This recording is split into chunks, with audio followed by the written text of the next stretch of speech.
Hello, I'm Emma-Louise Coffey and you're welcome to the Dairy Edge, the Teagasc Dairy podcast. We're bringing you the latest information, insights and opinion to improve dairy farm performance. On this week's episode, Stephen Butler gives advice on making the right decisions to achieve high conception rates when using sexed semen, including selection of appropriate animals and management of the sexed AI straw on the day of insemination.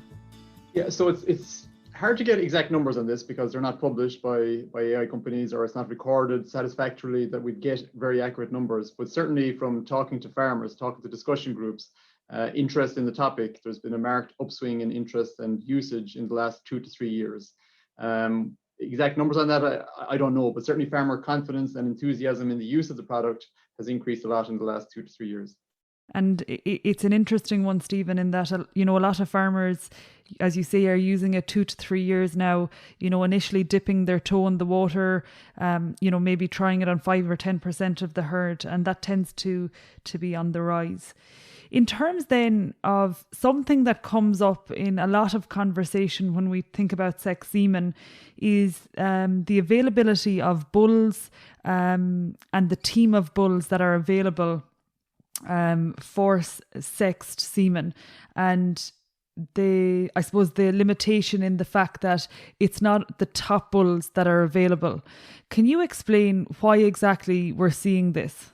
Yeah, so obviously Irish dairy farmers are interested in selecting on EBI, so they want to use high EBI bulls. So imported semen is, unless it's imported from a country with a system that's similar to ours, for example, some genetics from New Zealand, other, sex semen from the USA or the UK is generally going to be poor EBI and it's not that attractive. So we want to use semen from Irish bulls. The problem is that in Ireland right now, there is no sex semen lab. There is no lab for making this sex semen straws. So at the moment, bulls go abroad to where there is a sex semen lab. So that happens in, there's sex semen labs in the UK, in continental Europe, and it has been happening for at least 8 or 9 years now, that bulls will go to where the lab is, spend a period of time there, get a certain number of straws sorted, and then that's it. The problem is that for a bull to go to a lab, they have to spend a period of time in quarantine. When they get to the lab, they spend a bit of time in quarantine, and that, the bull isn't being collected during that time. So the very best bulls, it's not very attractive to send them because their downtime is too long. So it's normal to send a bull where there's already large stocks of commercial or conventional semen produced from those individual bulls, and before they're finished collecting those bulls completely, it's kind of an end of life thing. Those bulls are sent off to get some semen straws made, and that's typically what's made available to farmers here. It's bulls that aren't the best of the best. Important to point out here, though, that the best of the best are often young bulls, and young bulls may not be suitable for sex sorting anyway because they have smaller ejaculate volume, maybe some question marks about their semen quality. So the very best tend to be young bulls, but once they're 2 years of age, they should be fine for producing sex semen. And the limitation, that of the fact that there are no labs in Ireland to, complete the sexed semen sorting, why is that so, Stephen?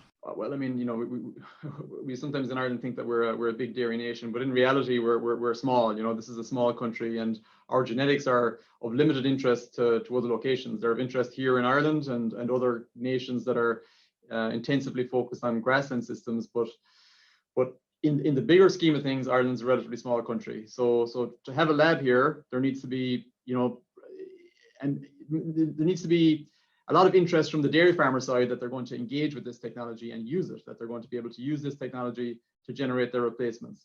So for the breeding companies in Ireland, it's a big gamble to say that they're going to develop a sex semen lab or to enter a contract to engage with one of the companies that provide sex semen, unless they know that demand already exists. So, I think, 5, 6, 7, 8 years ago, it would have been a big gamble. But we've turned a corner now where lots of farmers are more interested, more enthusiastic about it. So it would be less of a gamble now to set up a sex semen lab here in Ireland. And I guess looking then to the practicalities of sexed semen, and there are many farmers who are going to use it, in a month's time or so. can you give us some advice on how farmers should use it most effectively in order to maximize conception rates? Maybe, give us some information on, the type of animal you're using, maybe if AI protocols with synchronization would be important, and management then of the semen straw itself. Yeah. Okay, so there's a few things to think about. First of all is the bull team that you're going to use. I mean, obviously, you're using sex semen to create replacements. So you should be drawn, first of all, to the EBI figure for those bulls. I mean, try and pick bulls with the best EBI that you can get. Important thing when you're picking the bull, though, is that you pick a good-sized team. And the bigger that team of bulls, the better. So if you like the EBI values or the genetic background of a particular bull, that's you might be attracted to using a lot of semen from that one bull, but that's a very risky strategy. So some bulls have a big reduction in fertility after sorting. Some bulls have almost no reduction in fertility after sorting.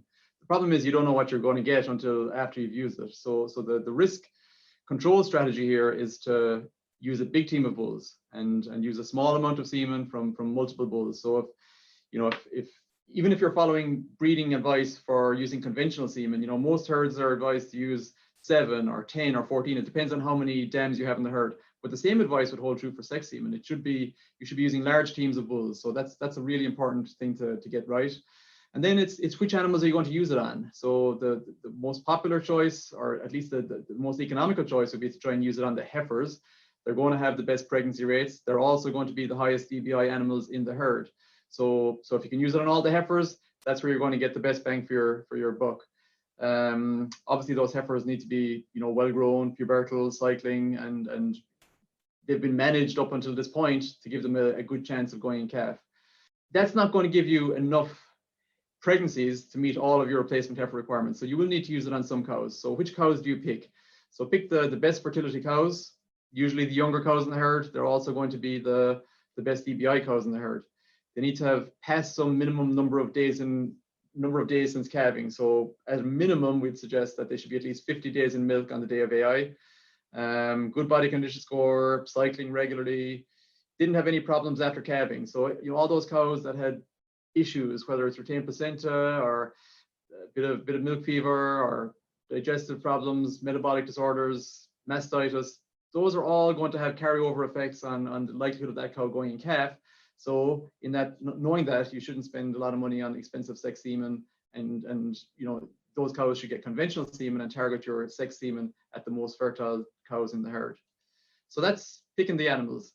The next thing then is when you're going to use it. So the important thing here is that whatever sex semen you're going to use it at the very beginning of the breeding season. So at the very least, it should be used in the first 3 weeks of the breeding season, and really it should be used in the first week to 10 days if possible. So you're targeting the heifers and the cows, and you want to get to a situation where they're all bred within the first week to 10 days, and then you're moving over to conventional dairy or to beef semen if you've used enough sex semen straws to get all your replacements in that time. So when do you use it? How do you try and maximize your conception with timing of AI? So when the cow is in standing heat, that first standing mount, with sex semen, the best time is a little bit later than what we'd normally do with conventional. So with conventional, we say 8, 10, 12 hours after the onset of heat. Those are all good times to inseminate a cow. But with sex semen, that's a little bit early. The sex semen the sexing procedure is a damaging procedure to the sperm. These sperm cells are not, there's many steps during it that are damaging, and they affect the viability of the sperm. So once you inseminate the cow, their lifespan in the reproductive tract is shorter than what you achieve with conventional semen. So the objective here is to get that insemination closer to the time of ovulation. So the advice is to inseminate cows or heifers 14 to 20 hours after heat onset. So you can see here that if you're AIing only once a day, that it's not going to be possible, or it's not going to be appropriate to use sex semen on all animals. So those cows that are just coming onto heat or have just started to stand to be mounted, it's not worth your while putting sex semen into those cows. If AI is feasible twice a day, even if it's just for the period that you're using sex semen, then you can try and align which cows should get sex semen in the morning, which cows should get sex semen in the evening. But if it's only once a day, then you just have to acknowledge that some cows will be getting conventional semen, and those cows that are kind of gone off heat, they were standing in strong heat the evening before, or it's a number of hours since they were in standing heat. Those are the cows that are suitable for sex semen. Now, one thing to consider, especially for people that are nervous about the impact of sex semen on their calving pattern, is whether or not fixed time AI is a useful risk mitigation strategy. So what I mean by that is, if you want to use sex semen on a cohort of animals, and this might mean all your heifers, or it might mean 20 or 30% of your cows, one thing you can do here is synchronize those animals to get bred on the mating start date. So these are animals that if you were doing no synchronization would get bred gradually over the first 21 days of the breeding season. And maybe they wouldn't all even get bred during 21 days. Like, we have a target submission rate of 90%. So over 21 days, you expect, if the animals are all cycling, that you're going to pick up 90% of these animals and get them inseminated. But with fixed time AI, you get all of those inseminations done on whatever day you choose. And the logical day to choose is the first day of breeding. So if they repeat, they're repeating on average by day 21. So those cows now have 2 chances of going calf in 21 days, whereas with no synchronization, they have 1 chance of going calf in 21 days. So, in general, and we've done these kinds of studies on farms, in general, even where sex semen didn't go particularly well on a farm, you're still ahead. You're still ahead in terms of number of cows pregnant by day 21, even if the sex semen part of it didn't go well. Overall, the impact on your calving pattern is actually positive because you've had such a big effect on the submission rate. So those are some things that are important as well in terms of getting it right. And then the last thing, which we've often overlooked, is on the day of AI itself. Like, what can we do to maximize? Is there things that we can do to make sure that the chance of the conception with sex semen is maximized on the day of AI itself? And that's, if it's a DIY operator, this is under your control. If it's a technician service, you need to make sure that all of the requirements that the technician has are provided to him, and make it as easy as possible for him to conduct the sex semen inseminations to give you as good a chance of conception as possible. So, things like having all the sex semen straws organized into one goblet. Sex semen, I mentioned this a couple of times, it is a more damaged, it's a fragile product compared to conventional semen. So you really should only be thawing 2 straws at a time. Make sure they're put into pre-warmed guns. The thawing temperature matters. 35 to 37 degrees for 45 seconds. You should be checking that. That's, not just dipping your finger in and having a guess that it seems warm enough. So loading then into pre-warmed AI guns, deposit that semen into the uterine body. So that's the same as normal. And from the time that you thaw the straw, the insemination should be completed within 5 minutes. So that all sounds like it's feasible, but with conventional semen, you can get away with thawing many more straws, and you can get away with having a longer time from thawing to depositing the semen into the uterine body. So it is a different product. The things that have applied for many years with conventional semen don't necessarily apply with sex semen. Think of it as being a damaged, fragile product. It needs to be more attention to detail, more carefully managed, and that's going to help as well with the chances of success on the day of AI. I think, Stephen, you've made some really good points there. And I suppose particularly the emphasis you have put on the type of product you're dealing with when you refer to the sexed semen straw. And as you say, there's a little bit more flexibility if you're doing the DIY AI. But I think, really important for any farmers who are dealing with an AI technician coming in, that you're having a conversation with them in advance and putting that plan in place. And as you say, where you're using the sexed straws, it's generally only going to be for a week to 10 days. So, like maybe moving from once a day to twice a day, might seem like a big deal, but when it's over a shorter period of time, you can put up with that for the potential gains that you're going to get. A few more things that you talked about, and something for farmers to consider, is exactly when to use the straw. And I guess there's a slight shift in mindset as to when is the appropriate time to inseminate the cow. Particularly then in terms of the selection, people need to look back at their records. You might often forget a cow that was sick, after calving. So just to be sure that you're picking the very right cows, and indeed heifers that, at the right condition score, cycling, and at target body weight, in order to get the best results from sex semen.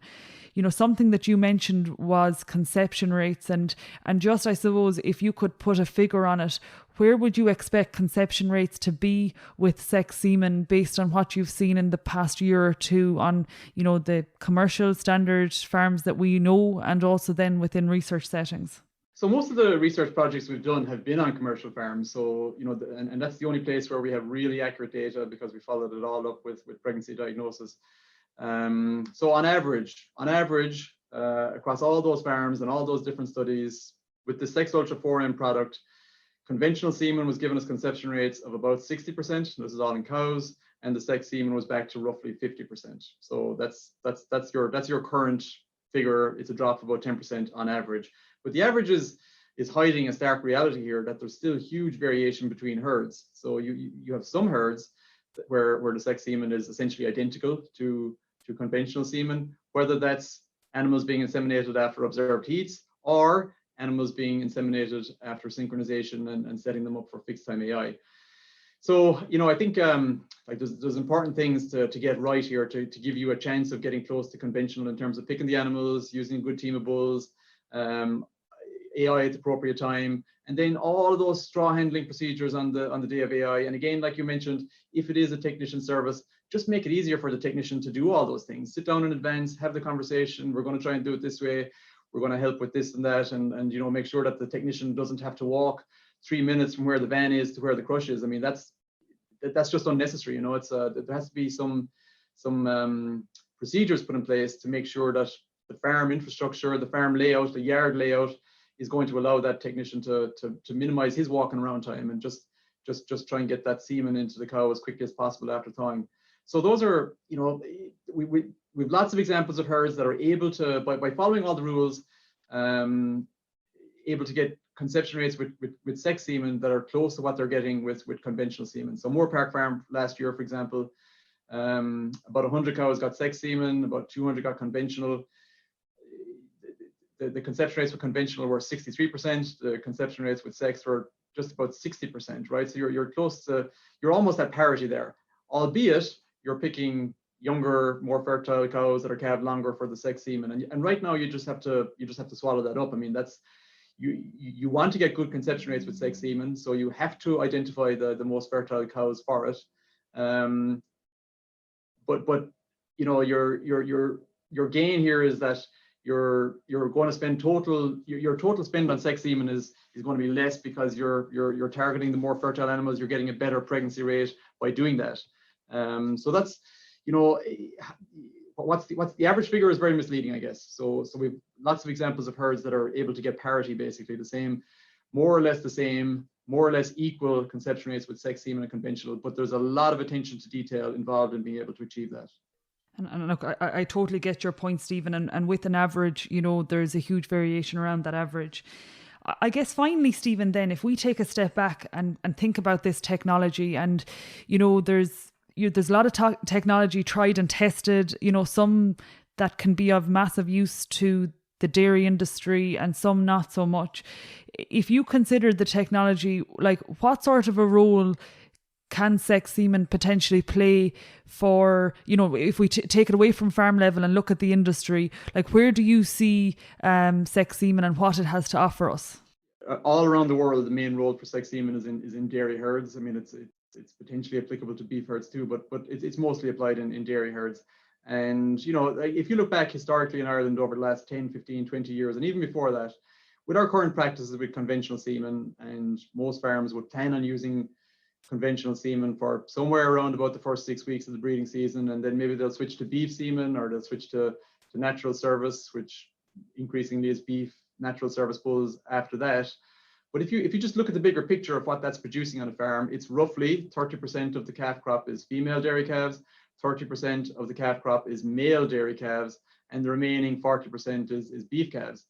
So you know, the big problem there, of course, is that male dairy calf, which for the most part is a low value proposition, and in some years can be hard to get off the farm. I mean, there's a limited market for those, and on some herds, they're, depending on what kind of cows they have on the farm, they might be particularly poor value. So some farmers are facing this, and have been facing this for a number of years, that the calf crop, the male dairy calf part of that, can be a major problem to get them off the farm.